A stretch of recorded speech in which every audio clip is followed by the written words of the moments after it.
ఏమి లేదు, కొత్త పింఛన్ అని పెట్టినాం. ఆ కొత్త పింఛన్ ఇస్తలేడు, వీడికి 2 సార్లు పెట్టినాం, 2 సార్లు ఇస్తలేడు. అవి వస్తలేదు. మహిళలు కోటేశ్వరాలు చేస్తాడు, వాడేనాడు చేస్తాడు బిడ్డ, ఇంకా ఉన్నది లేదు గుంజుకొని తింటాడు. అంతే. అందరూ దొంగ దొంగ అంటారు. దొంగే మరి, ఎందుకట్లా? దొంగ కాకపోతే దేవరా బస్ ఎక్కితే పైసలు పోతే ఫ్రీగా కూర్చున్నాం. ఇప్పుడు వేసి సర్తారు బలం ఉన్నోళ్ళు, బలం నెల కింద పడతాను. ఏం చేస్తాం మరి? నెలకు 6,000 7,000 మిగులుతాడుగా మీకు. ఎందుకు అని మిగులు పాడబడా దెబ్బలు పడి మళ్ళా దవాఖాన పోతే మళ్ళీ 5,000 కానీ బట్టి ఏమిటికి 6,000 మిగులు.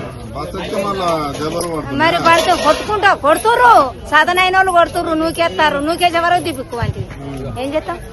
రేవంత్ రెడ్డి వచ్చినాక గ్యాస్ 500 కొత్తందా? మాకైతే ఎత్తలేదు ఈ వరకు. తులం బంగారం ఆయన బంగారం మీద మన్ను ఇంకా తులం ఇస్తాడా? ఇంకా అప్పుడన్నా 1,16,000 ఏమో వచ్చినాయి. అయితే ఇప్పుడు ఇంకో మాట అంటాడు, నేను మహిళల్ని కోటేశ్వరాలు చేస్తా నాకు అంటాడు. ఓట్లు వేస్తారా మీ మహిళలు అట? వానికి వేసే బదులు పురాగం మొత్తం ఊకోవాలి, వానికి ఓటేయద్దు, వానికి గెలిపియాలి. మరి ఆయన ధీమా చెప్తాడు, మహిళలు ఓటేస్తే సార్ మళ్ళా గెలుతా నేను అంటాడు. గెలవనితి ఎవడెత్తడో ఎవతెత్తదో ఎవ్వలేయరానికి. అంతేనా? ఎవ్వలేయరు. గ్యాస్ ఎంత కట్టుకుంటాను? 960. మరి ఫ్రీ కరెంట్ వస్తుందా? ఏం లేదు. మరి ఏం చేసినమ్మా రేవంత్ రెడ్డి? ఏం చేయలేవు, అని చేసులు పాడుగానే ఉన్నది ఓడగొడతాడు. పింఛన్ లేస్తాడు, ఏడుతుర్రు పింఛన్ ఉన్నోళ్ళు. లేనోళ్ళం లేకెడతాను, ఉన్నోళ్ళు ఏత్తలేరు. వాడు ఎత్తలేడు, వీళ్ళు తింటలేరు. రైతు బంధు ఇత్తన పద్ధతి తెచ్చుకోగానే రైతు బంధు వేసు. ఇప్పుడు అసలు రైతు బంధు బంధు. రైతు 15,000 అన్నాడుగా. తినాలి కానీ వాడేమెత్తాడు. ఇక తిట్టుడు లాభం లేదు.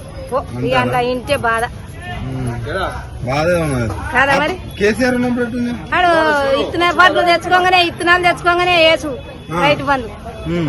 ఎకరాన్ని 5,000 4,000 వేసాడు. మొదగాలు 4 వేసాడు, వెనక సీర 5 వేసాడు. మర్చిపోయి ఈ మధ్య సన్నబియ్యం ఇస్తారు. సన్నబియ్యం కైకిలుగా 2 నెలలు అయ్యబట్టి సగం నూకలు సగం బువ్వ గంజి పడతాను. 1 నిమిషానికే గంజి పడతాను. ఇంకా దొడ్డు బియ్యం అప్పుడు మంచిగుండే ఓపాడి కాకుండా. మీకు వాళ్ళకేమెరక మొక్కజొన్న కనుక తిన్నారు.